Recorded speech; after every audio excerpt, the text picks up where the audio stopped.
Բայց մենք գտանք մարդու, ով աշխատել է որպես Մամբելի անձնական բժիշկներից մեկը 2012-ից 2017 թվականը։ Նա համաձայնեց խոսել մեզ հետ անանուն պայմանով։ Եվ այն, ինչ նա մեզ պատմեց, ցույց է տալիս, թե ինչպես էր Մամբելը օգտագործում իր առողջական վիճակը որպես զենք։ Երբ ես առաջին անգամ հանդիպեցի Մամբելին 2012-ից 2017 թվականը,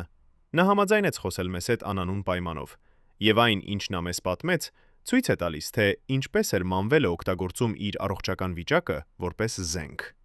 Երբ ես առաջին անգամ հանդիպեցի Մամբելին 2012-ից 2017 թվականը, նա համաձայնեց խոսել մեզ հետ անանուն պայմանով, եւ այն, ինչ նա մեզ պատմեց, ցույց է տալիս, թե ինչպես էր Մամբելը օգտագործում իր առողջական վիճակը որպես զենք։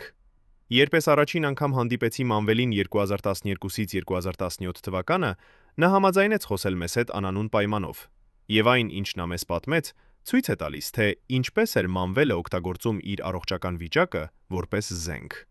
Երբ ես առաջին անգամ հանդիպեցի Մամբելին 2012-ից 2017 թվականը, նա համաձայնեց խոսել մեզ հետ անանուն պայմանով, եւ այն, ինչ նա մեզ պատմեց, ցույց է տալիս, թե ինչպես էր Մամբելը օգտագործում իր առողջական վիճակը որպես զենք։ Երբ ես առաջին անգամ հանդիպեցի Մամբելին 2010, Ես չեմ կարող տալ ճշգրիտ ախտորոշում, որովհետև դա կլինի բժշկական գաղտնիքի խախտում։ Բայց ես կարող եմ ասել, որ նա տառապում էր քրոնիկ հիվանդությունից, որը պահանջում էր մշտական բուժում եւ հսկողություն։ Սա էր հիվանդություն, որը կարող էր լուրջ ազդել նրա կյանքի որակի վրա, բայց ոչ անմիջապես սպառնալիք նրա կյանքին։ Բայց եթե հիվանդությունը այդքան լուրջ չէր, ինչու էր Մամբելը այդքան վախենում դրա մասին խոսելուց։ Նախկին բժիշկը բացատրում է, որովհետև նա վախենում էր, որ մարդիկ կտեսնեն նրան որպես թույլ։ Նա վախենում էր, որ նրա թշնամիները կօգտագործեն այդ տեղեկությունը նրա դեմ։ Նա վախենում էր, որ նա կկորցնի իր իշխանությունը, եթե մարդիկ իմանան, որ նա հիվանդ է։ Սա է այն պահը, երբ մենք հասկանում ենք, որ Մամբելի պատմությունը ոչ միայն իշխանության եւ ագահության մասին է։ Սա նաեւ պատմություն է վախի մասին, վախի, որը կարող է վերահսկել մարդու կյանքը, վախի, որը կարող է դարձնել մարդուն իր սեփական գերին։ Մամբելը այնքան վախենում էր ցույց տալ իր թուլությունը, որ նա պատրաստ էր անել ամեն ինչ, որպեսզի թաքցնի այն։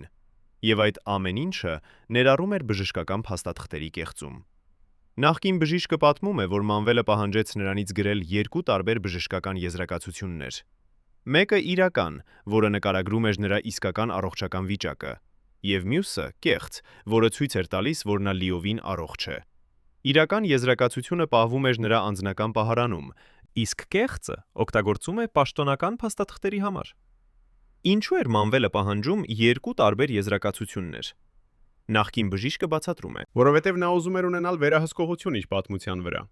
Եթե մի օր նա ձերբակալվեր, նա կարող էր օգտագործել իրական եզրակացությունը, որպեսզի ապացուցի, որ նա չափազանց հիվանդ է բանտում նստելու համար։ Բայց մինչ այդ նա ուզում էր, որ բոլորը կարծեն, որ նա լիովին առողջ է։ Սա էր Մամբելի ռազմավարությունը։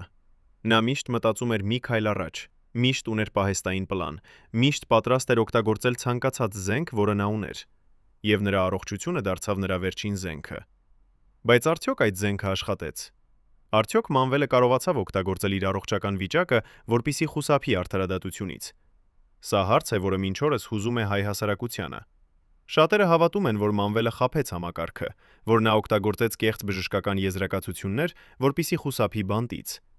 Ուրիշները հավատում են, որ նա իսկապես հիվանդ էր եւ որ նրա մահը 2020 թվականի նոյեմբերի 19-ը ապացուցում է դա։ Բայց ճշմարտությունը, ինչպես միշտ, ավելի բարդ է, քան մենք ուզում ենք հավատալ։ Նախկին բժիշկը պատմում է, որ Մամբելի առողջական վիճակը իսկապես վատացավ 2017 թվականից հետո։ Ստրեսը, վախը, անորոշությունը, այս ամենը ազդեց նրա առողջության վրա։ Նրա հիվանդությունը, որը նախկինում վերահսկվում էր, սկսեց առաջընթաց ունենալ։ Նա սկսեց ունենալ ավելի հաճախակի ցավեր, ավելի լուրջ ախտանիշներ, ավելի մեծ անհանգստություն։ Բայց արդյոք սա նշանակում է, որ նա չէր կարող նստել բանտում։ Նախկին բժիշկը ցնցում է գլուխը։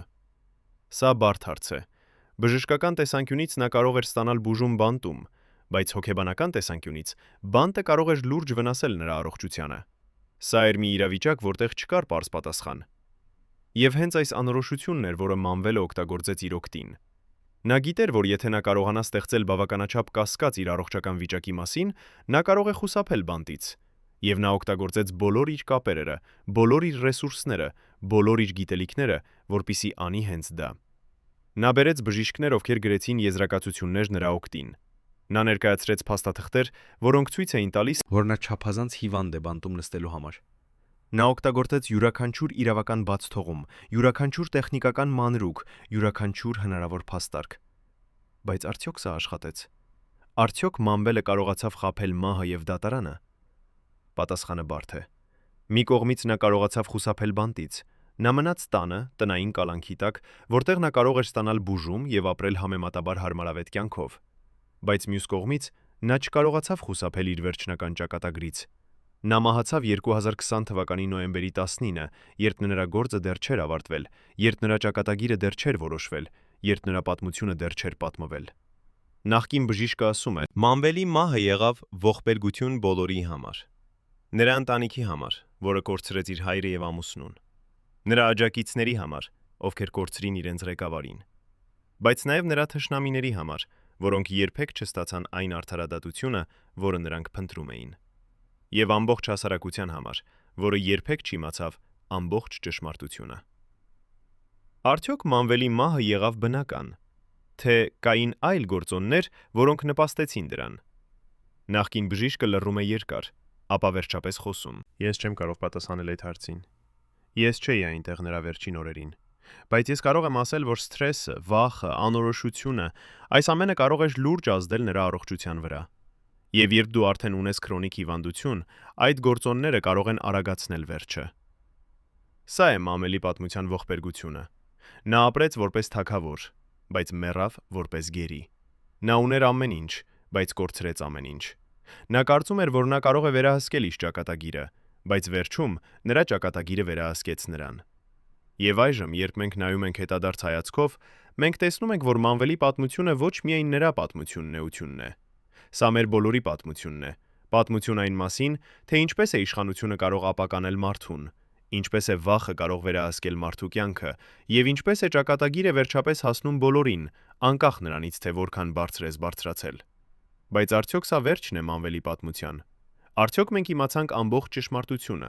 թե կան դեռ գաղտնիքներ, որոնք սպասում են իրենց բացահայտմանը։ Կան արդյոք դեռ մարդիկ, ովքեր գիտեն ավելին, բայց դեռ լռում են։ Եվ ամենակարևորը, ինչ դասեր կարող ենք մենք սովորել այս պատմությունից, որպեսզի չկրկնենք նույն սխալները ապագայում։ Սրանք հարցեր են, որոնց պատասխանները մենք պետք է գտնենք միասին, որպես հասարակություն, որպես ազգ, որպես մարդիկ, ովքեր ուզում են ապրել արդել, արդար եւ ազատ երկրում։ Սցենար Մաս 3 Մամբելի առանձնատան տակ գոյություն ունեին թունելներ եւ ապաստարաններ, որոնք նույնիսկ պաշտոնական ճարտարապետները չեն ճանաչում մինչ օրս։ Ով էր դրանք կառուցել գաղտնի։ Ուր էին տանում այս թունելները։ Եվ ինչու Մամբելը անձամբ ստուգում էր այդ փախուստի ուղիները ամեն գիշեր 2017 թվականի վերջին ամիսներին։ Անձնական պահակները պահպանել են այս գաղտնիքները ավելի քան 3 տասնամյակ, բայց այսօր նրանք խոսում են առաջին անգամ։ Այն, ինչ նրանք մեզ ցույց տվեցին, փոխում է ամեն ինչ, ինչ մենք կարծում էինք, որ գիտենք Մամբելի վերջին օրերի մասին։ Այդ թունելներից մեկը տանում էր ուղակի դեպի հին զինանոց, որտեղ պահվում էին փաստաթղթեր այնպիսի գաղտնիության աստիճանով, որ դրանց գոյությունը կարող էր արժանալ կյանքի նրան, ով համարձակվեր դրանք հրապարակել։ Մեկ այլ թունել տանում էր դեպի հարևան շենք, որտեղ միշտ պատրաստ էր մեքենա, լի վառելիքով եւ կանխիկ դրամով։ Երրորդ թունելը, ամենախորը եւ ամենագաղտնին, տանում էր դեպի ստորգետնյա պահեստ, որտեղ Մամբելը պահում էր իր ամենակարևոր գաղտնիքները։ Մենք գտանք մարդու, ով մասնակցել է այդ թունելների կառուցմանը 2006 թվականին։ Նա ինժեներ էր, ով աշխատել է Մամբելի անձնական ծրագրերի վրա 10 տարի։ Նա համաձայնեց մեզ հետ հանդիպել մի լքված շինարարական տարածքում, Երևանի արվարձաններում, որտեղ ոչ ոք չէր կարող մեզ տեսնել։ Նրա ձեռքերը դողում էին, երբ նա բացում էր հին տեխնիկական նկարագրերը, որոնք նա պահել էր այս բոլոր տարիները։ Ես գիտեի, որ մի օր այս փաստաթղթերը կարող են փրկել իմ կյանքը, ասաց նա։ Կամ ավարտել այն։ Բայց ես չէի կարող դրանք ոչնչացնել։ Դրանք միակ ապացույցն են, որ ես ասում եմ ճշմարտությունը։ Այդ նկարագրերը ցույց են տալիս ամբողջ ստորգետնյա ցանց, որը տարածվում էր Մամբելի առանձնատան տակ։ 3 հիմնական թունել, 7 լրացուցիչ անցում, 4 ապաստարան, 2 պահեստ։ Ամբողջ համակարգը նախագծված էր այնպես, որ Մամբելը կարողանար անհետանալ մի քանի րոպեում առանց որևէ հետք թողնելու։ Երբ Մանվելը պատվիրեց այս աշխատանքը, նա ասաց ինձ, որ սա պետք է լինի ամենագաղտնի ծրագիրը, որը ես երբևէ կատարել եմ, պատմում է նախկին ինժեները։ Նա ասաց, որ եթե ես մեկին պատմեմ դրա մասին, ես երբեք չեմ տեսնի իմ ընտանիքին։ Ես հավատացի նրան։ Ես տեսա նրա աչքերում, որ սա սպառնալիք չէր, այլ խոստում։ Աշխատանքը տևեց 6 ամիս։ 6 ամիս գաղտնի շինարարություն, որը կատարվում էր միայն գիշերները, երբ ոչ ոք չէր կարող տեսնել։ Աշխատողները բերվում էին փակ մեքենաներով, նրանց աչքերը կապված էին, որպեսզի նրանք չիմանան, թե որտեղ են աշխատում։ Յուրաքանչյուր աշխատող գիտեր միայն իր մասը, մեկը փորում էր, Մյուսը կառուցում էր պատերը, երրորդը տեղադրում էր լուսավորությունը։ ոչ ոք չգիտեր ամբողջ պատկերը, բացի Մանվելից եւ ինժեներից։ Մանվելը գալիս էր ամեն գիշեր ստուգելու աշխատանքը, շարունակում է ինժեները։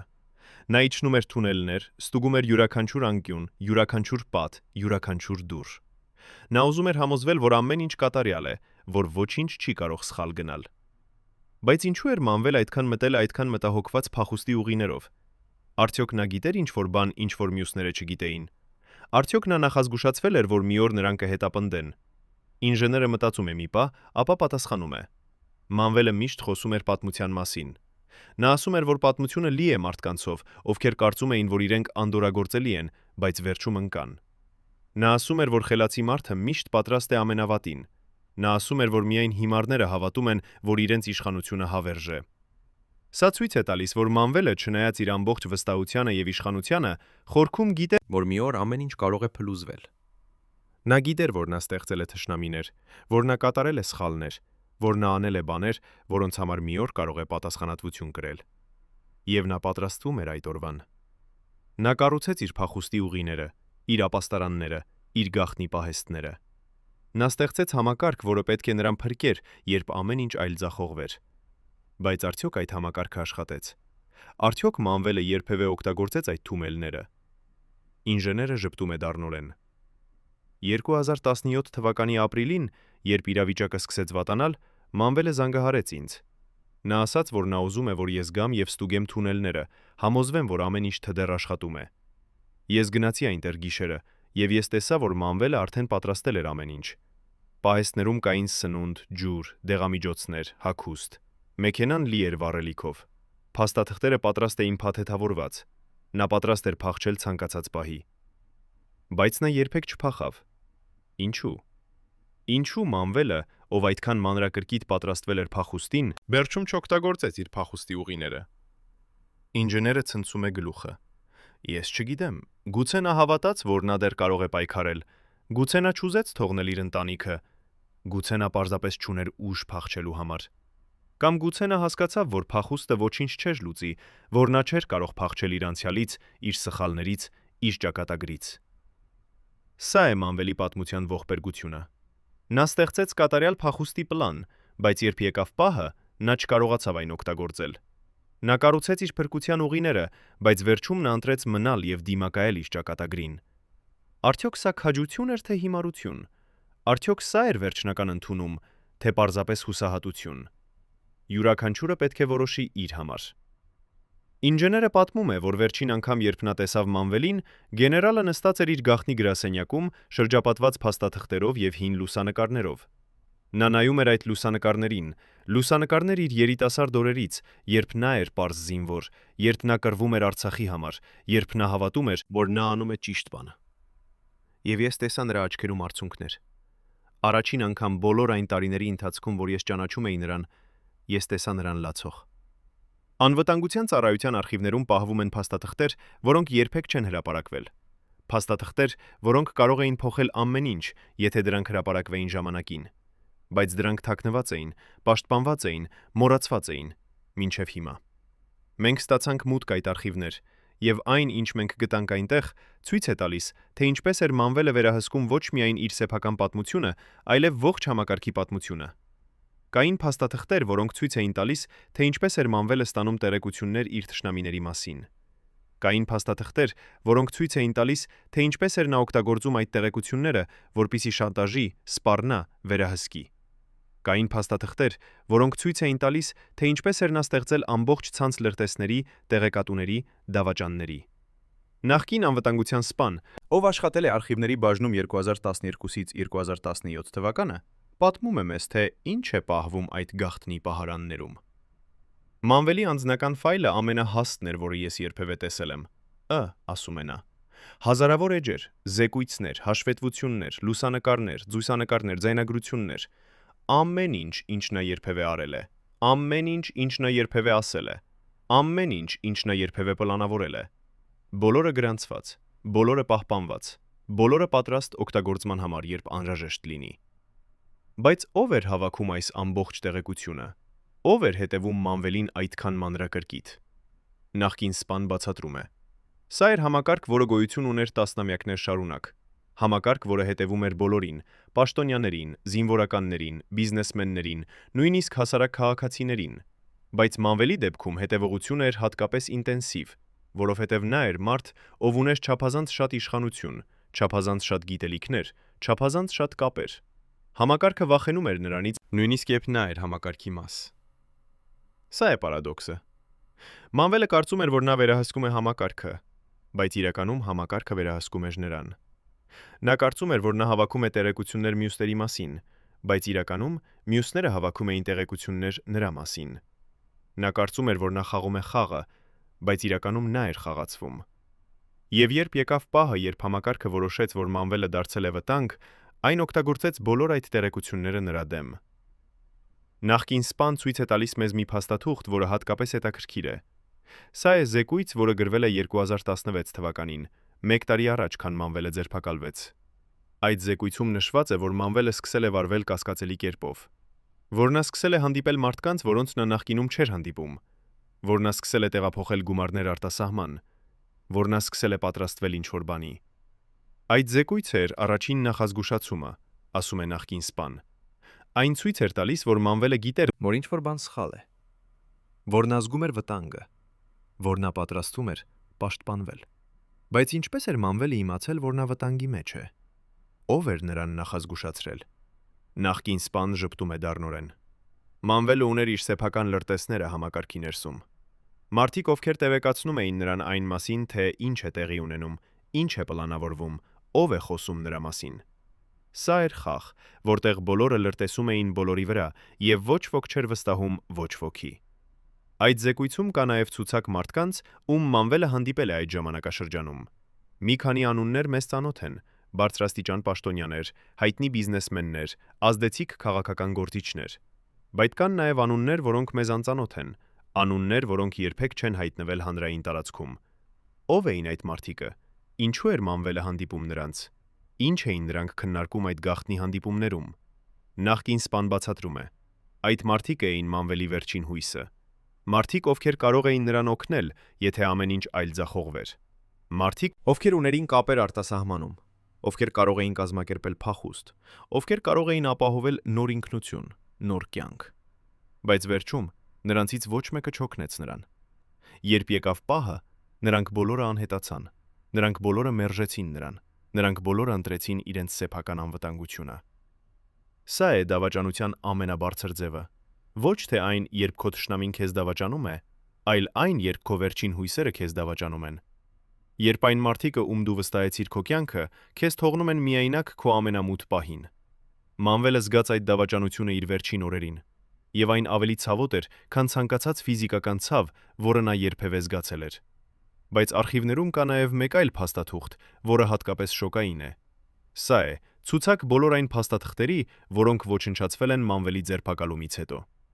Հարյուրավոր փաստաթղթեր, հազարավոր էջեր, անթիվ ապացույցներ։ Բոլորը ոչնչացված, բոլորը անհետացած, բոլորը մոռացված։ Երբ Մանվելը ձերբակալվեց, սկսվեց մեծ մաքրում, պատմում է նախկին սպան։ Փաստաթղթեր, որոնք կարող էին վնասել բարձրաստիճան պաշտոնյաներին, ոչնչացվեցին։ Փաստաթղթեր, որոնք կարող էին բացահայտել կոռուպցիոն սխեմաներ, անհետացան։ Փաստաթղթեր, որոնք կարող էին ցույց տալ ամբողջ համակարգի իրական դեմքը, այրվեցին։ Ով էր պատվիրել այդ մաքրումը։ Ով էր որոշել, թե որ փաստաթղթերը պետք է ոչնչացվեն եւ որոնք պահպանվեն։ Նախկին սպան ցնցում է գլուխը։ Ես չեմ կարող ասել անունները, բայց ես կարող եմ ասել, որ դրանք էին մարդիկ, ովքեր ուներին ամենաշատ կորցնելիքը, եթե ճշմարտությունը բացահայտվեր։ Մարդիկ, ովքեր դեռ իշխանության մեջ են, ովքեր դեռ ազդեցիկ են, ովքեր դեռ վախենում են, որ իրենց անցյալը կարող է նրանց հետապնդել։ Սա է այն պատճառը, թե ինչու Մանվելի պատմությունը երբեք լիովին չի պատմվի, որովհետև չափազանց շատ մարդիկ ունեն շահ, որ այն մնա թաքնված։ Չափազանց շատ մարդիկ վախենում են, որ եթե ամբողջ ճշմարտությունը բացահայտվի, նրանք կընկնեն Մանվելի հետ միասին։ Եվ այդ մարդիկը կանեն ամեն ինչ, որպեսզի պաշտպանեն իրենց գաղտնիքները, իրենց անցյալը, իրենց ապագան։ Բայց արդյոք բոլոր փաստաթղթերը ոչնչացվեցին։ Արդյոք չմնաց ոչինչ, որը կարող է բացահայտել ճշմարտությունը։ Նախկին սպան ժպտում է խորհրդավոր։ Պաշտոնապես այո, բոլոր փաստաթղթերը ոչնչացվեցին, բայց ոչ պաշտոնապես։ Միշտ կան մարդիկ, ովքեր պահում են պատճեններ։ Միշտ կան մարդիկ, ովքեր գիտեն, որ տեղեկությունը իշխանություն է, եւ որ մի օր այդ տեղեկությունը կայունը կարող է փրկել իրենց կյանքը։ Ես մեկն եմ այդ մարդկանցից։ Նա հանում է իր պայուսակից USB սարք։ Այստեղ կա ամեն ինչ, ասում է նա։ Բոլոր այն փաստաթղթերը, որոնք պետք է ոչնչացվեին, բոլոր այն գաղտնիքները, որոնք պետք է մոռացվեին, բոլոր այն ճշմարտությունները, որոնք պետք է թաքնվեին։ Ես պահել եմ դրանք 10 տարի, սպասելով ճիշտ պահին, եւ հիմա ես կարծում եմ, որ այդ պահը եկել է։ Արդյոք այդ USB սարքը կարող է փոխել ամեն ինչ։ Արդյոք այն կարող է վերջապես բացահայտել ամբողջ ճշմարտությունը Մանվելի մասին։ Մենք չգիտենք դեռ, բայց մենք գիտենք մեկ բան, որ ճշմարտությունը, որքան էլ որ այն թաքցվի, Միշտ գտնում է իր ճանապարհը դեպի լույս։ Եվ Մանվելի դեպքում այդ ճանապարհը կարող է լինել ավելի երկար եւ ավելի ցավոտ, քան ցանկացած մեկը կարող էր պատկերացնել։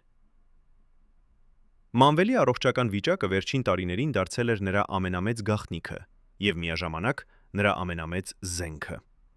Մարմինը, որը մի ժամանակ եղել էր ուժի եւ իշխանության խորհրդանիշ, դանդաղորեն դառնում էր նրա բանտը։ Բայց Մանվելը գիտեր, թե ինչպես վերածել այդ թուլությունը ուժի, թե ինչպես օգտագործել իր հիվանդությունը որպես վահան իր թշնամիների դեմ։ Մենք խոսեցինք 3 բժշկի հետ, ովքեր տարբեր ժամանակներում բուժել են Մանվելին, եւ նրանց պատմությունները միասին ստեղծում են պատկեր, որը միաժամանակ ողբերգական եւ շոկային է։ Առաջին բժիշկը, որը բուժել է Մանվելին 2012-ից 2015 թվականը, պատմում է, որ գեներալի առողջական վիճակը արդեն այն ժամանակ էր մտահոգիչ։ Նա ուներ քրոնիկ ցավեր, որոնք նա փորձում էր թաքցնել բոլորից, ասում է բժիշկը։ Նա ստիպված էր ընդունել ուժեղ դեղամիջոցներ, որպեսզի կարողանա շարունակել իր աշխատանքը։ Բայց նա երբեք չէր ցույց տալիս իր ցավը։ Նա միշտ պահպանում էր իր ուժեղ մարդու դիմակը, նույնիսկ երբ նա տառապում էր ներսից։ Բայց ամենահետաքրքիրը այն է, որ Մանվելը պահանջում էր 2 տարբեր բժշկական եզրակացություններ։ Մեկը իրական, որը նկարագրում էր նրա իսկական վիճակը, եւ մյուսը պաշտոնական, որը ցույց էր տալիս, որ նա լիովին առողջ է եւ կարող է շարունակել իր պարտականությունները։ Սա էր նրա ապահովագրությունը, բացատրում է բժիշկը։ Նա ուզում էր, որ եթե մի օր նա ձերբակալվի, նա կարողանա ներկայացնել իրական եզրակացությունը եւ ապացուցել, որ նա չափազանց հիվանդ է բանտում նստելու համար։ Բայց մինչ այդ նա ուզում էր, որ բոլորը կարծեն, որ նա անդորրագործելի է։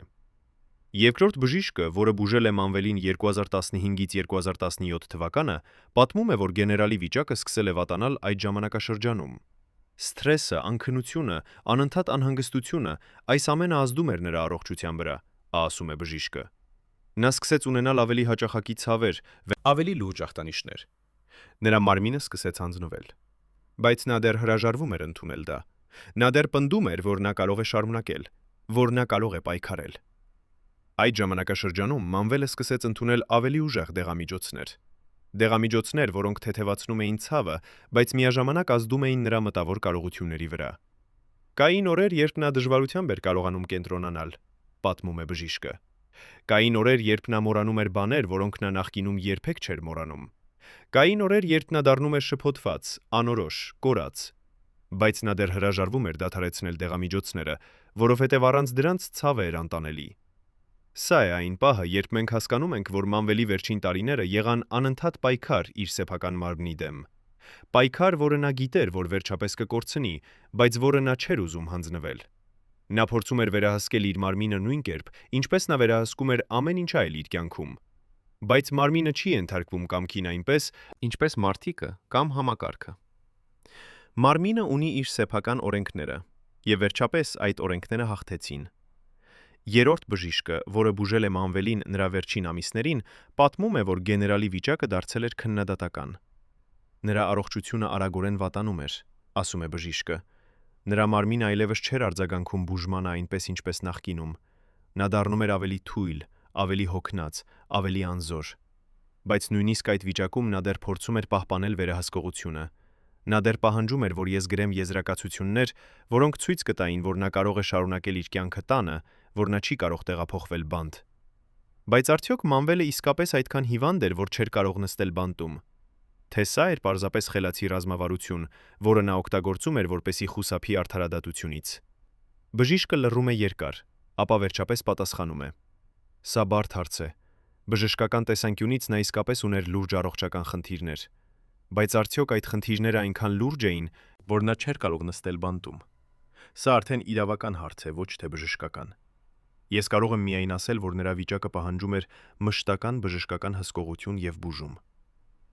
Սա է այն մոխրագույն գոտին, որտեղ Մանվելը ապրեց իր վերջին տարիները։ Գոտի, որտեղ ճշմարտությունը եւ խաբեությունը խառնվում են այնպես, որ անհնար է տարբերել դրանք։ Գոտի, որտեղ իրական հիվանդությունը եւ ռազմավարական հիվանդությունը դառնում են մեկը։ Գոտի, որտեղ զոհը եւ հանցագործը միաժամանակ են նույն մարդու մեջ։ Բժիշկները պատմում են նաեւ, որ Մանվելի ընտանիքը խնդրում էր նրանց գրել ավելի լուրջ եզրակացություններ, քան իրականում կար։ Նրանք ուզում էին, որ ես գրեմ, որ Մանվելը մահվան վտանգի տակ է, որ նա չի կարող տեղափոխվել բանտ, որ նա պետք է մնա տանը, պատմում է երրորդ բժիշկը։ Բայց ես չէի կարող գրել այն, ինչ չէր համապատասխանում իրականությանը։ Ես կարող էի գրել միայն այն, ինչ ես տեսնում էի իմ բժշկական զննումների ժամանակ։ Սա ստեղծեց լարվածություն Մանվելի ընտանիքի եւ բժիշկների միջև։ Ընտանիքը ուզում էր ավելի լուրջ ախտորոշում, որը կարող էր փրկել Մանվելին բանտից։ Բժիշկները ուզում էին մնալ պրոֆեսիոնալ եւ գրել միայն ճշմարտությունը։ Եվ Մանվելը մնաց այդ երկու ուժերի միջև, փորձելով օգտագործել իր հիվանդությունը որպես զենք, բայց միաժամանակ տառապելով իրական ցավից եւ թուլությունից։ Վերջին ամիսներին Մանվելի վիճակը դարձավ այնպիսին, որ նա դժվարությամբ էր կարողանում շարժվել։ Նա անցկացնում էր մեծ մասը ժամանակի անկողնում, շրջապատված դեղամիջոցներով եւ բժշկական սարքավորումներով։ Նրա ընտանիքը փորձում էր պահպանել նրա արժանապատվությունը, թաքցնել նրա իրական վիճակը արտաքին աշխարհից։ Բայց լուրերը արտահոսում էին, լուսանկարները հայտնվում էին, եւ մարդիկ սկսեցին տեսնել, թե ինչ էր դարձել այն մարդը, ով մի ժամանակ էր անդորրագործելի գեներալ։ Եվ 2020 թվականի նոյեմբերի 19-ը Մանվելի պատմությունը հասավ իր ավարտին։ Նրա առողջական վիճակը արագորեն վատացավ, եւ նա մահացավ Երևանում, շրջապատված իր ընտանիքով։ Նրա մահը թողեց ավելի շատ հարցեր, քան պատասխաններ։ Արդյոք նա իսկապես մահացավ բնական պատճառներով։ Արդյոք նրա հիվանդությունը իսկապես այդքան լուրջ էր։ Արդյոք նա կարողացավ խաբել համակարգը մինչև վերջ, թե համակարգը վերջապես հաղթեց նրան։ Բժիշկները, ում հետ մենք խոսեցինք, չեն կարող տալ վերջնական պատասխան այդ հարցերին, բայց նրանք բոլորը համաձայն են մեկ բանի վրա, որ Մանվելի պատմությունը ցույց է տալիս, թե ինչպես է իշխանությունը կատարող ապականել ոչ միայն մարդու հոգին, այլև նրա մարմինը, թե ինչպես է սթրեսը, վախը, անհանգստությունը կարող սպանել մարդուն ավելի արագ, քան ցանկացած հիվանդություն, թե ինչպես է մարդը, ով ապրում է անընդհատ պարանոյայի եւ վախի մեջ, դատապարտված դանդաղ եւ ցավոտ վերջի։ Մանվելի մարմինը դարձավ դաշտ, որտեղ պայքարեցին երկու ուժեր՝ նրա կամքը շարունակել պայքարը եւ նրա մարմնի բնական օրենքները, եւ վերջապես բնությունը հաղթեց։ Բայց արդյոք սա հաղթանակ էր, թե սա էր պարզապես ավարտ մի պատմության, որը երբեք չպետք է սկսվեր։ Յուրաքանչյուրը պետք է որոշի իր համար, բայց մեկ բան հստակ է, որ Մանվելի վերջին տարիները եղան ողբերգություն, որը ցույց է տալիս, թե ինչ է տեղի գալիս, երբ մարդը կորցնում է իր մարդկայնությունը իշխանության որոնման մեջ։ Արդյոք Մանվելը փորձեց խաբել մահը եւ դատարանը։ Արդյոք նա օգտագործեց իր հիվանդությունը որպես վերջին զենք իր թշնամիների դեմ։ Պատասխանը, ինչպես միշտ, ավելի բարդ է, քան մենք ուզում ենք հավատալ։ Այո, նա փորձեց օգտագործել իր առողջական վիճակը որպես պաշտպանություն, բայց միաժամանակ նա իսկապես տառապում էր, իսկապես հիվանդ էր, իսկապես մահանում էր։ Սա էր իրավիճակ, որտեղ ճշմարտությունը եւ ռազմավարությունը խառնվեցին այնպես, որ անհնար է տարբերել դրանք։ Եվ գուցե հենց այդ անորոշությունն է Մանվելի վերջին հաղթանակը։ Նա թողեց մեզ հարցեր, որոնց պատասխանները մենք երբեք լիովին չենք իմանա։ 10. Սցենար. Մաս 4. Այդ հարցազրույցը երբեք չհրապարակվեց պաշտոնապես, բայց մենք գտանք լրագրողին, ով վերցրեց այն։ Այն, ինչ Մանվելը պատմեց այդ հարցազրույցում, բացահայտում է մարդու, ով վերջապես հասկացավ, որ նրա խաղը ավարտվել է, բայց դեռ փորձում էր վերահսկել իր պատմության վերջին էջերը։ Լրագրողը պատմում է, որ Մանվելը նստած էր իր առանձնատան մութ սենյակում, շրջապատված հին լուսանկարներով եւ զինգորական մեդալներով։ Նրա ձեռքերը դողում էին, երբ նա խոսում էր, բայց նրա ձայնը դեռ ուներ այն հեղինակությունը, որը մի ժամանակ ստիպում էր հազարավոր մարդկանց հնազանդվել նրան։ Ինչու էր նա համաձայնվել խոսել հենց այդ պահին, երբ նրա թշնամիները շրջապատել էին նրան բոլոր կողմերից։ Ինչու էր նա որոշել բացել իր գաղտնիքները հենց այն պահին, երբ լռելը կարող էր լինել նրա ամենաանվտանգ ընտրությունը։ Արդյոք սա էր վերջին փորձ արդարացնել ինքն իրեն, թե սա էր նախազգուշացում նրանց, ովքեր կարծում էին, որ նրանք հաղթել են։ Լրագրողը հիշում է Մանվելի առաջին խոսքերը։ Դուք կարծում եք, որ դուք գիտեք իմ պատմությունը, ասաց գեներալը, նայելով ուղղակի տեսախցիկին։ Բայց դուք գիտեք միայն այն, ինչ ուրիշները ուզում են, որ դուք իմանաք։ Իրական պատմությունը շատ ավելի բարդ է, շատ ավելի մութ է, շատ ավելի վտանգավոր է։ Նա դադար արեց, վերցրեց ջուրը դողացող ձեռքերով, խմեց մի կում, ապա շարունակեց. Ես չեմ ասում, որ ես անմեղ եմ։ Ես կատարեցի սխալներ, մեծ սխալներ, բայց ես չէի միակը։ Ես էի մաս համակարգի, որը ստեղծվել էր տասնամյակներ առաջ, համակարգի, որը դեռ գոյություն ունի, համակարգի, որը դեռ վերահսկում է այս երկիրը։ Լրագրողը հարցրեց նրան. ով էր ստեղծել այդ համակարգը։ Մանվելը ժպտաց դառնորեն. Եթե ես ասեմ անունները, ես մեռած մարդ եմ մինչև վաղը առավոտ, պատասխանեց նա։ Բայց ես կարող եմ ասել ձեզ սա. այդ մարդիկը դեռ իշխանության մեջ են։ Նրանք դեռ կայացացնում են որոշումներ, որոնք ազդում են միլիոնավոր մարդկանց վրա։ Նրանք դեռ վերահսկում են գումարները, զենքը, տեղեկությունները։ Եվ նրանք դեռ կարծում են, որ նրանք անդորրագործելի են։ Նա դադար արեց, նայեց պատուհանից դուրս, որտեղ երեկոյան մթնշաղը սկսում էր ծածկել Երևանը։ Բայց ոչ ոք անդորրագործելի չէ։ Ես սովորեցի դա ամենածանր ճանապարհով, եւ նրանք էլ կսովորեն դա շուտ կամ ուշ։ Հարցազրույցի ամենաշոկային մասը եկավ, երբ լրագրողը հարցրեց Մանվելին, արդյոք նա փորձում է օգտագործել իր հիվանդությունը, որպեսզի խուսափի արդարադատությունից։ Գեներալի դեմքը խստացավ։ Դուք կարծում եք, որ ես կեղծում եմ իմ հիվանդությունը, ասաց նա։ Դուք կարծում եք, որ ես այդքան խելացի եմ, որ կարող եմ խաբել բժիշկներին, դատավորներին, ողջ համակարգը։ Գուցե դուք ճիշտ եք։ Գուցե ես իսկապես այդքան խելացի եմ։ Կամ գուցե ես պարզապես մահացող մարդ եմ, ով փորձում է ապրել իր վերջին օրերը իր ընտանիքի հետ, ոչ թե բանտի խցում։ Նա դադար արեց, ապա ավելացրեց ավելի հանգիստ ձայնով. Բայց ճշմարտությունը հետաքրքիր չէ ոչ ոքի համար։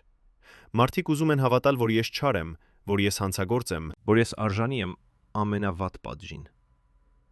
Եվ գուցե նրանք ճիշտ են։ Ով գիտե։ Լրագրողը պատմում է, որ հարցազրույցի վերջում Մանվելը խվելը խնդրեց անջատել տեսախցիկը։ Ապա նա ասաց մի բան, որը լրագրողը երբեք չի մոռանա։ Դուք պետք է իմանաք մի բան։ Իմանաք մի բան, որը լրագրողը երբեք չի մոռանա։ Դուք պետք է իմանաք մի բան։ Իմանաք մի բան, որը լրագրողը երբեք չի մոռանա։ Դուք պետք է իմանաք մի բան։ Իմանաք մի բան, որը լրագրողը երբեք չի մոռանա։ Դուք պետք է իմանաք մի բան։ Իմանաք մի բան, որը լրագրողը երբեք չի մոռանա։ Դուք պետք է իմանաք մի բան։ Իմանաք մի բան, որը լրագրողը երբեք չի մոռանա։ Դուք պետք է իմանաք մի բան։ Իմանաք մի բան, որը լրագրողը երբեք չի մոռանա։ Դուք պետք է իմանաք մի բան։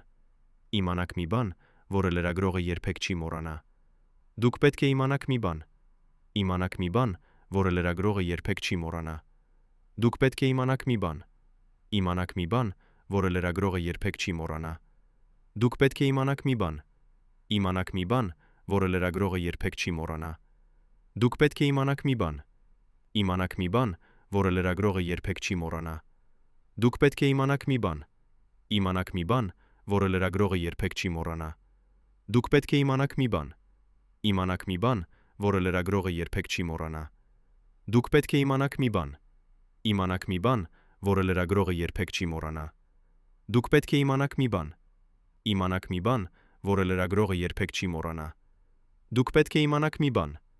3 տարի անց նա որոշեց կիսել այն մեզ հետ։ Որովհետև մարդիկ պետք է իմանան ճշմարտությունը, ասում է նա։ Ոչ թե այն ճշմարտությունը, որը պաշտոնական լրատվամիջոցները ներկայացնում են, այլ իրական ճշմարտությունը, բարդ, հակասական, անհարմար ճշմարտությունը։ Բայց արդյոք Մանվելը ասում էր ճշմարտությունը այդ հարցազրույցում։ Արդյոք նա իսկապես զոհ էր համակարգի, թե սա էր վերջին փորձ շեղել պատասխանատվությունը ուրիշների վրա։ Լրագրողը մտածում է մի պահ, ապա պատասխանում է. Ես կարծում եմ, որ ճշմարտությունը ինչ որտեղ մեջտեղում է։ Այո, Մանվելը մաս էր համակարգի, բայց նա նաև օգտագործեց այդ համակարգը իր անձնական շահերի համար։ Այո, ուրիշներ էլ էին մեղավոր, բայց դա չի արդարացնում Մանվելի արարքները։ Նա կատարեց ընտրություններ, վատ ընտրություններ, եւ հիմա նա պետք է պատասխանատվություն կրի դրանց համար։ 2019 թվականի ամռանը, երբ Մանվելի գործը դեռ քննվում էր դատարաններում, տեղի ունեցավ մի իրադարձություն, որը փոխեց ամեն ինչ։ Մեկը, ում անունը մենք չենք կարող բացահայտել, Դավաճանեց Մանվելին վերջնական անգամ։ Այդ մարդը, ով եղել էր Մանվելի ամենամոտ գործընկերներից մեկը ավելի քան 20 տարի, որոշեց վկայել նրա դեմ դատարանում։ Նա բերեց փաստաթղթեր, որոնք ապացուցում էին Մանվելի մեղքը։ Նա պատմեց մանրամասներ, որոնք միայն ներքին շրջանակի անդամները կարող էին իմանալ։ Նա բացահայտեց գաղտնիքներ, որոնք պետք է մնային թաքնված հավերժ։ Ինչու էր նա դա արել։ Ինչու էր նա դավաճանել մարդուն, ում հետ նա աշխատել էր այդքան երկար։ Ինչու էր նա ընտրել այդ պահը, երբ Մանվելը արդեն գետնին էր ընկած։ Մենք գտանք մարդու, ով ներկա էր այդ դատական նիստին, երբ դավաճանը տվեց իր վկայությունը։ Նա պատմում է, որ Մանվելը նստած էր դատարանի դահլիճում, շրջապատված իր փաստաբաններով եւ ընտանիքի անդամներով։ Երբ դավաճանը մտավ դահլիճ, Մանվելը նայեց նրան, եւ նրանց աչքերը հանդիպեցին մի պահ։ Ես տեսա Մանվելի աչքերում ինչ-որ բան, որը ես երբեք չեմ մոռանա, ասում է վկան։ Ոչ թե զայրույթ, ոչ թե ատելություն, այլ հասկացողություն։ Նա գիտեր, որ սա պետք է տեղի ունենար։ Նա գիտեր, որ նա ինքը սովորեցրել էր այդ մարդուն, թե ինչպես դավաճանել։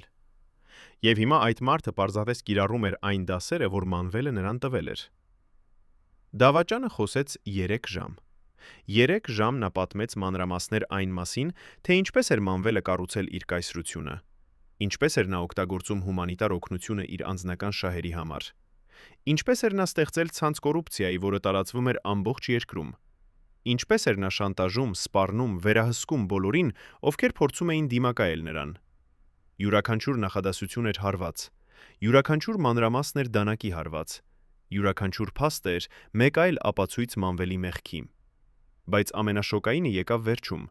երբ դավաճանը բացահայտեց, թե ինչպես էր Մանվելը պլանավորում օգտագործել իր հիվանդությունը որպես փախուստի ուղի։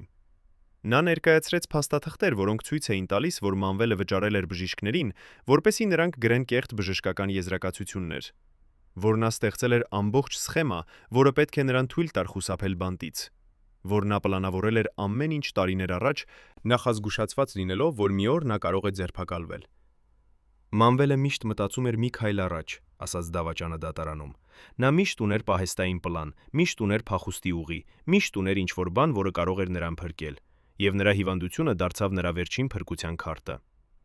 Վկան պատմում է, որ երբ դավաճանը ավարտեց իր վկայությունը, դատարանի դահլիճում տիրեց լռություն։ Բոլորը նայում էին Մանվելին, սպասելով նրա արձագանքին, բայց Մանվելը պարզապես նստած էր անշարժ, նայելով դատարանի հատակին։ Նրա փաստաբանները փորձեցին խոսել նրա հետ, բայց նա չպատասխանեց։ Նրա ընտանիքի անդամները փորձեցին հպվել նրան, բայց նա չշարժվեց։ Նա պարզապես նստած էր այնտեղ, կորած իր սեփական մտքերում, գուցե վերապրելով այն պահը, երբ նա հասկացավ, որ ամեն ինչ ավարտվել է։ Դատավորը հարցրեց Մանվելին, թե արդյոք նա ուզում է պատասխանել դավաճանի մեղադրանքներին։ Մանվելը դանդաղորեն բարձրացրեց գլուխը, նայեց դատավորին, ապա դավաճանին։ Ապա նա ասաց մի բան, որը բոլորը հիշում են մինչ օրս։ Ես ոչինչ չունեմ ասելու, ասաց նա հանգիստ ձայնով։ Ամեն ինչ, ինչ պետք է ասվեր, արդեն ասվել է։ Ամեն ինչ, ինչ պետք է բացահայտվեր, արդեն բացահայտվել է։ Հիմա միայն մնում է սպասել վճռին։ Նա դադարեց, ապա ավելացրեց. Բայց ես ուզում եմ ասել մեկ բան։ Այն մարդը, ով այսօր վկայեց իմ դեմ, սովորեց ամեն ինչ ինձանից։ Ես սովորեցրեցի նրան, թե ինչպես խաղալ այս խաղը, եւ հիմա նա խաղում է այն ավելի լավ, քան ես երբևէ խաղացել եմ։ Սա իմ վերջնական դասն է նրան, եւ գուցե սա իմ ամենակարևոր դասն է բոլորին։ Դատարանը հետաձգեց նիստը, եւ Մանվելը տեղափոխվեց հետ տուն, տնային կալանքի տակ։ Բայց բոլորը գիտեին, որ դավաճանի վկայությունը փոխեց ամեն ինչ։ Հիմա արդեն հստակ էր, որ Մանվելը մեղավոր է, որ նա չի կարող խուսափել արդարադատությունից, որ նրա վերջը մոտենում է։ Բայց Մանվելը դեռ ուներ մեկ վերջին քարտ խաղալու համար, եւ այդ քարտը էր նրա առողջությունը։ Վկան պատմում է, որ դավաճանը, ով վկայեց Մանվելի դեմ, հետո անհետացավ։ Նա հեռացավ երկրից, փոխեց իր անունը, սկսեց նոր կյանք ուրիշ տեղ։ Շատերը ասում են, որ նա ստացավ պաշտպանություն իշխանություններից, որ նրան օգնեցին փախչել։ որ նրան վճարեցին նրա վկայության համար։ Ուրիշները ասում են, որ նա պարզապես վախեցավ վրեժից, որ նա գիտեր, որ Մանվելի հետևորդները կփնտրեն նրան, որ նա պետք է թաքնվեր, եթե ուզում էր ապրել։ Բայց ճշմարտությունը, ինչպես միշտ, ավելի բարդ է։ Դավաճանը կատարեց ընտրություն, որը փրկեց նրա կյանքը, բայց ոչնչացրեց նրա հոգին։ Նա ապրում է հիմա որպես ստվեր, որպես մարդ առանց անցյալի, որպես մարդ, ով երբեք չի կարող վերադառնալ տուն։ 2020 թվականի նոյեմբերի 19-ը, վաղ առավոտյան, Մանվել Գրիգորյանի սիրտը դադարեց զարկել։ Նա մահացավ իր տանը, շրջապատված իր ընտանիքով, երբ դեռ սպասում էր դատարանի վերջնական վճռին։ Նրա մահը թողեց ավելի շատ հարցեր, քան պատասխաններ։ Նրա գործը երբեք չավարտվեց,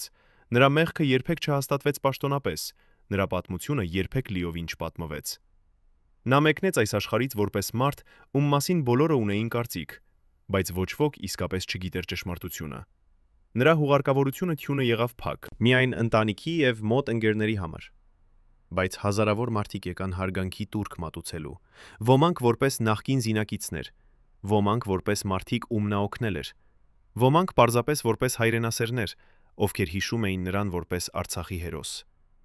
Բայց կային նաև մարդիկ, ովքեր եկան ուրախանալու նրա մահից, ովքեր տեսնում էին նրա մեջ խորհրդանիշ այն ամենի, ինչ սխալ էր Հայաստանում։ Մանվելի մահը բաժանեց հասարակությունը նույնպես, ինչպես նրա կյանքը բաժանել էր այն։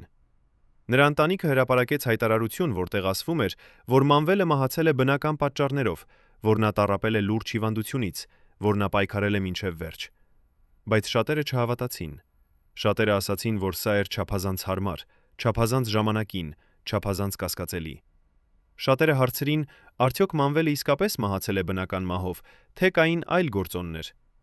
Բայց պաշտոնական հետաքննություն երբեք չիրականացվեց, եւ այդ հարցերը մնացին առանց պատասխանի։ Մանվելի մահից հետո նրա գործը փակվեց։ Դատարանը որոշեց, որ քանի որ մեղադրյալը այլևս կենդանի չէ, Գործը չի կարող շարունակվել։ Սա նշանակում էր, որ Մանվելը երբեք պաշտոնապես չդատապարտվեց, երբեք պաշտոնապես չհայտարարվեց մեղավոր։ Իրավական տեսանկյունից նա մնաց անմեղ մինչև իր մահը, բայց հասարակական կարծիքի դատարանում նա արդեն դատապարտված էր։ Մարդիկ արդեն կայացրել էին իրենց վճիռը, եւ այդ վճիռը էր մեղավոր։ Բայց ինչ տեղի ունեցավ Մանվելի կայսրության հետ նրա մահից հետո։ Նրա ընտանիքը կորցրեց մեծ մասը գույքի, որը բռնագրավվեց պետության կողմից։ Առանձնատները, մեքենաները, բանկային հաշիվները, ամեն ինչ վերցվեց որպես ապացույց կամ որպես փոխհատուցում պետությանը։ Նրա նախկին գործընկերները հեռացան, ոմանք դեպի արտասահման, ոմանք նոր պաշտոններ, ոմանք պարզապես անհետացան։ Նրա ցանցը, որը մի ժամանակ տարածվում էր ամբողջ երկրում, փլուզվեց մի քանի ամսում։ Այն համակարգը, որը նա օգնել էր ստեղծել, շարունակեց գոյություն ունենալ, բայց արդեն առանց Մանվելի։ Նոր մարդիկ եկան, նոր անուններ, նոր դեմքեր, բայց խաղը մնաց նույնը։ Մանվելի նախկին պահակը, ում հետ մենք խոսեցինք սկզբում, ասում է, որ նա տեսավ Մանվելին վերջին անգամ մի շաբաթ առաջ նրա մահից։ Նա նստած էր իր սենյակում, նայելով հին լուսանկարներին, պատմում է պահակը։ Լուսանկարներ իր երիտասարդ օրերից, երբ նա էր պարզ զինվոր, երբ նա հավատում էր, որ նա կռվում է արդար գործի համար։ Եվ ես տեսա նրա աչքերում արցունքներ։ Նա ասաց ինձ. «Ես կորցրի ինձ ինչ-որ տեղ ճանապարհին։ Ես սկսեցի որպես հերոս եւ ավարտեցի որպես հանցագործ։ Բայց ճշմարտությունը այն է, որ ես միշտ եղել եմ պարզապես մարդ, իր թուլություններով, իր սխալներով, իր վախերով»։ Սա է Մանվելի պատմության ողբերգությունը։ Նա չէր ծնվել որպես հրեշ։ Նա դարձավ հրեշ աստիճանաբար, քայլ առ քայլ, ընտրություն առ ընտրություն։ Նա սկսեց որպես մարդ, ով ուզում էր ծառայել իր երկրին, եւ ավարտեց որպես մարդ, ով ծառայում էր միայն իր սեփական շահերին։ Նա սկսեց որպես հերոս եւ ավարտեց որպես զոհ իր սեփական ագահության։ Եվ այդ ճանապարհը, որը նա անցավ, ցույց է տալիս, թե ինչպես է իշխանությունը կարող ապականել նույնիսկ ամենաազնիվ մարդուն։ Բայց արդյոք Մանվելը իսկապես խաբեց մահը եւ դատարանը։ Արդյոք նա կարողացավ խաղալ համակարգի հետ մինչև վերջ։ Պատասխանը բարդ է։ Մի կողմից նա կարողացավ խուսափել բանտից, կարողացավ մնալ տանը իր վերջին օրերին, կարողացավ մեռնել շրջապատված իր սիրելիներով։ Այդ իմաստով նա հաղթեց։ բայց մյուս կողմից նա մեռավ որպես մեղադրյալ, որպես մարդ, ում անունը կապված է կոռուպցիայի եւ հանցագործության հետ, որպես մարդ, ում պատմությունը կմնա որպես զգուշացում ապագա սերունդներին։ Այդ իմաստով նա պարտվեց։ Մանվելի պատմությունը ավարտվեց, բայց նրա ազդեցությունը շարունակվում է։ Նրա գործը փոխեց Հայաստանի քաղաքական լանդշաֆտը, ստիպեց մարդկանց հարցեր տալ իշխանության մասին, սկսեց քննարկումներ կոռուպցիայի եւ հաշվետվողականության մասին։ Նրա անկումը ցույց տվեց, որ ոչ ոք անդորրագործելի չէ, որ ամեն կայսրություն մի օր ընկնում է, որ ճշմարտությունը վերջապես գտնում է իր ճանապարհը դեպի լույս։ Բայց միաժամանակ նրա պատմությունը ցույց տվեց նաև, որ համակարգ, որը ստեղծեց Մանվելին, դեռ գոյություն ունի, որ նոր Մանվելներ կարող են գալ, որ մենք դեռ չենք սովորել մեր դասերը։ Եվ այժմ, երբ մենք կանգնած ենք այս պատմության վերջում, մենք պետք է հարցնենք մեզ. ինչ սովորեցինք մենք Մանվելի պատմությունից։ Արդյոք մենք հասկացանք, որ իշխանությունը առանց հաշվետվողականության դառնում է ապականություն։ Արդյոք մենք հասկացանք, որ լռությունը դարձնում է մեզ համակիր։ Արդյոք մենք հասկացանք, որ յուրաքանչյուր մեզանից ունի պատասխանատվություն պահպանել արդարությունը, պաշտպանել ճշմարտությունը, պայքարել կոռուպցիայի դեմ։ Թե մենք կշարունակենք ապրել այնպես, կարծես ոչինչ չի տեղի ունեցել։ Կարծես Մանվելի պատմությունը պարզապես մեկ այլ սկանդալ է, որը շուտով կմոռացվի։ Մանվելի ընտանիքը դեռ ապրում է Հայաստանում, փորձելով վերակառուցել իրենց կյանքը։ Նրանք հրաժարվում են խոսել լրատվամիջոցների հետ, հրաժարվում են պատասխանել հարցերին, հրաժարվում են մասնակցել հանրային քննարկումներին։ Նրանք ուզում են մոռացվել, ուզում են, որ մարդիկ թողնեն իրենց հանգիստ, Ուզում են ապրել առանց անընդհատ դատապարտման եւ ատելության։ բայց արդյոք սա հնարավոր է։ Արդյոք Մանվելի ընտանիքը կարող է երբևէ ազատվել նրանց թվերից։ Արդյոք նրանք կարող են երբևէ ապրել նորմալ կյանք, երբ նրանց ազգանունը կապված է այդքան սկանդալների հետ։ Մանվելի նախկին գործընկերները, ովքեր դեռ ազատ են, շարունակում են իրենց կյանքը։ Ոմանք նոր բիզնեսներով, ոմանք նոր պաշտոններով, ոմանք պարզապես հանգիստ կյանքով արտասահմանում։ Նրանք երբեք չդատապարտվեցին, երբեք չպատասխանատվություն չկրեցին իրենց դերի համար Մանվելի համակարգում։ Նրանք շարունակում են ապրել, մինչդեռ Մանվելը մեռավ։ Արդար է սա։ Արդյոք արդարադատությունը իրականացվեց, թե սա էր պարզապես մեկ զոհ, մինչդեռ իրական համակարգը մնաց անձեռնմխելի։ Բայց գուցե ամենակարևոր հարցը այն է. ինչ մնաց Մանվելի պատմությունից։ Ինչ է նրա ժառանգությունը։ Արդյոք նա կհիշվի որպես հերոս, ով կռվեց Արցախի համար, թե որպես հանցագործ, ով գողացավ իր ժողովրդից։ Արդյոք նա կհիշվի որպես զոհ համակարգի, թե որպես ստեղծող այդ համակարգի։ Ճշմարտությունը այն է, որ Մանվելը եղավ բոլորը միաժամանակ։ Նա եղավ հերոս եւ հանցագործ, զոհ եւ հանցավոր, մարդ եւ հրեշ։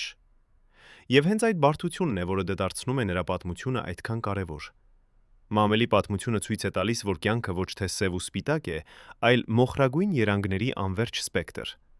որ մարդիկ ոչ թե լիովին լավ կամ լիովին վատ են, այլ բարդ հարարածներ, կարող են լինել երկուսն էլ տարբեր պահերում,